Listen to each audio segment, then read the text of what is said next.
सभी को नमस्कार। स्वागत है आपका एक बार फिर से मेरे YouTube चैनल पर। तो साथियों, आज हम अध्ययन करने वाले हैं सामाजिक विज्ञान कक्षा 8 की पाठ्य पुस्तक जो इतिहास विषय की हमारे अतीत, इसके चैप्टर संख्या 10 स्वतंत्रता के बाद का हम इस वीडियो में अध्ययन करने वाले हैं। तो साथियों, वीडियो शुरू करने से पहले अगर आप मेरे चैनल पर नए हैं, चैनल को सब्सक्राइब जरूर कीजिएगा तथा बेल आइकन जरूर प्रेस करें ताकि मेरा जब भी नया वीडियो आए आप तक नोटिफिकेशन सबसे पहले पहुँचे। तो शुरू करते हैं चैप्टर संख्या 10 स्वतंत्रता के बाद के अध्याय के प्रश्न तथा उनके उत्तर। प्रश्न नंबर 1 है, नव स्वाधीन भारत के सामने कौन सी 3 समस्याएं थी।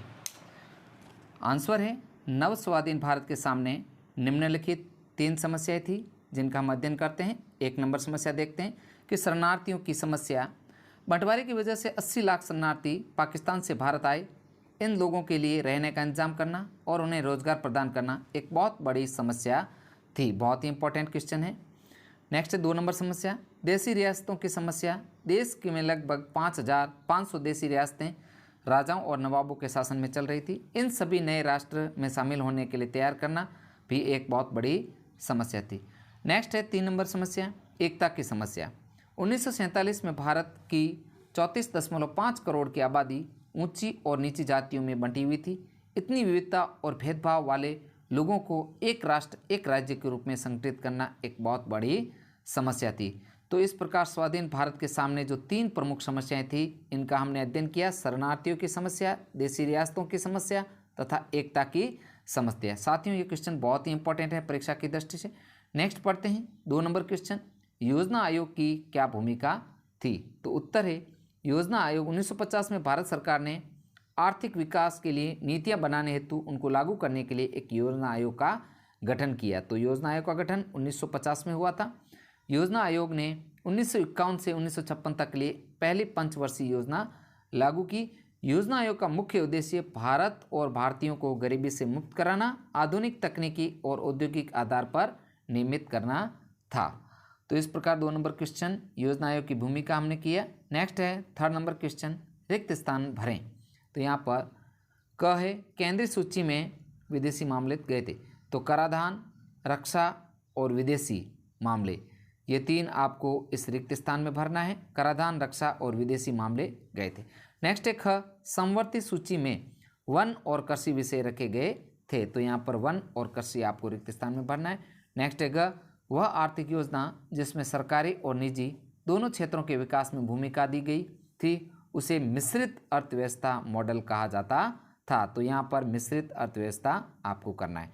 नेक्स्ट है ग, पोट्टी श्री रामुलु की मृत्यु से इतना जबरदस्त आंदोलन पैदा हुआ, सरकार को आंध्र भाषी राज्य के गठन की मांग करनी पड़ी। तो यहाँ पर बहुत ही इंपॉर्टेंट क्वेश्चन बन रहा है कि भाषा के आधार पर भारत में गठित पहला राज्य कौन सा था। तो यहाँ पर पहला राज्य था भाषा के आधार पर गठित होने वाला, तो आंध्र प्रदेश।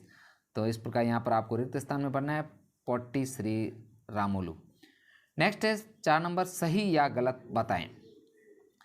क, आज़ादी के समय ज़्यादातर भारतीय गांवों में रहते थे। एकदम सही कथन है, यहाँ पर उसके सामने आपको लिखना है सही।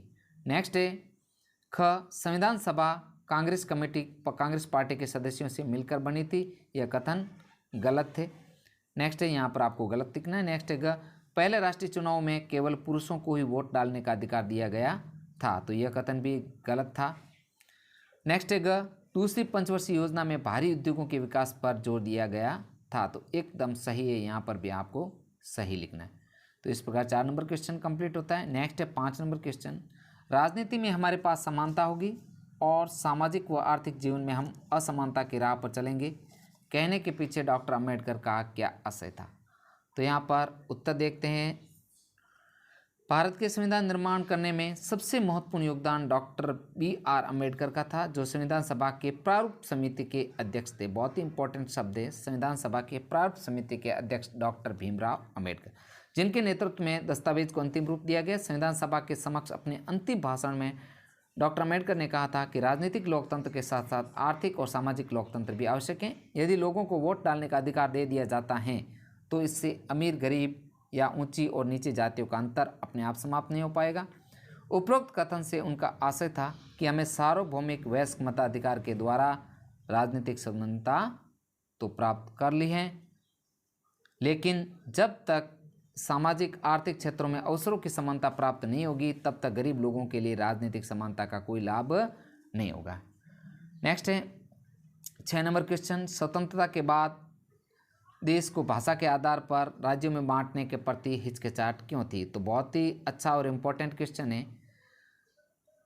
भारत का बंटवारा धर्म के आधार पर हुआ था। इसी बंटवारे के कारण हिंदुओं और मुसलमानों के बीच भीषण दंगों में 10 लाख से ज़्यादा लोग मारे गए। ऐसी परिस्थितियों में भाषा के आधार पर देश को और विभाजित करना उचित नहीं था, इसलिए हमारा देश भाषा के आधार पर इस तरह के बंटवारे को नहीं झेल सकता था। यही कारण था कि प्रधानमंत्री जवाहरलाल नेहरू और उप प्रधानमंत्री वल्लभ भाई पटेल दोनों ही भाषा के आधार पर राज्यों की जो मांग थी उसके गठन की नीति के विरुद्ध थे।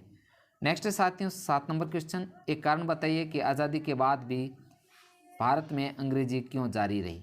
तो इसका उत्तर है संविधान सभा में भाषा के सवाल पर बड़ी तीखी बहस हुई। बहुत से लोगों का मानना था कि अंग्रेजों के साथ अंग्रेजी भाषा को भी विदाई दे देनी चाहिए। उनका कहना था कि अंग्रेजी के स्थान पर हिंदी को अपनाया जाना चाहिए, किंतु जो लोग हिंदी नहीं बोलते उनकी राय अलग थी। संविधान सभा में बोलते हुए टी कृष्णमाचार्य ने दक्षिण के लोगों की ओर से चेतावनी देते हुए कहा कि यदि उन पर हिंदी थोपी गई तो वहाँ पर बहुत सारे लोग भारत से अलग हो जाएंगे। इस विवाद से बचने के लिए आखिरकार बीच का रास्ता निकाल लिया गया। संविधान निर्माताओं ने हिंदी को राजभाषा का दर्जा दिया गया, जबकि अदालतों, सेवाओं और विभिन्न राज्यों के बीच संचार आदि के लिए अंग्रेजी का पर्याप्त निर्णय लिया गया। तो बहुत ही अच्छा और इम्पोर्टेंट क्वेश्चन है, इसको भी आप अच्छे से हल करके अपनी नोटबुक में साथियों लिख सकते हैं। नेक्स्ट है 8 नंबर क्वेश्चन, आज़ादी के बाद प्रारंभिक दशकों में भारत के आर्थिक विकास की कल्पना किस तरह की गई? तो इसका जो प्रारंभिक दशक थे उनके बारे में कल्पना का एक उत्तर देखते हैं। आज़ादी के बाद प्रारंभिक दशकों में आर्थिक विकास की गति प्रदान करने के लिए 1950 में योजना आयोग का गठन किया गया। सरकार ने मिश्रित अर्थव्यवस्था की नीति को अपनाया गया, जिसमें सरकारी और निजी दोनों क्षेत्रों की भागीदारी थी। पहले पंचवर्षीय योजना जो 1951 में शुरू हुई थी, जिसके अनुसार देश के आधारभूत ढांचे को मजबूत करने का प्रयास किया गया। आगे है 1956 में दूसरी पंचवर्षीय योजना लागू की गई। इस योजना में इस्पात जैसे भारी उद्योगों को विशाल बांध परियोजनाओं पर बल दिया गया। ये काम सरकारी नियंत्रण के अंतर्गत रखे गए। भारी उद्योग पर जोर और अर्थव्यवस्था को नियंत्रण की कोशिशें कुछ अगले दशकों की आर्थिक नीति को प्रभावित करती रही। नेक्स्ट है साथियों 9 नंबर क्वेश्चन, मीराबहन कौन थे? उनके जीवन और आदर्शों के बारे में पता लगे। तो बहुत ही इंपॉर्टेंट क्वेश्चन है। उत्तर है मीराबहन गांधी जी की एक अनुयायी थी। उन्होंने गांधी जी की विचारधारा को अपने जीवन में आदर्श मानकर गांधी जी के राष्ट्रीय आंदोलन में बढ़ चढ़ कर भाग लिया। सत्य, अहिंसा, दलित उत्थान उनके जीवन के प्रमुख लक्ष्य थे।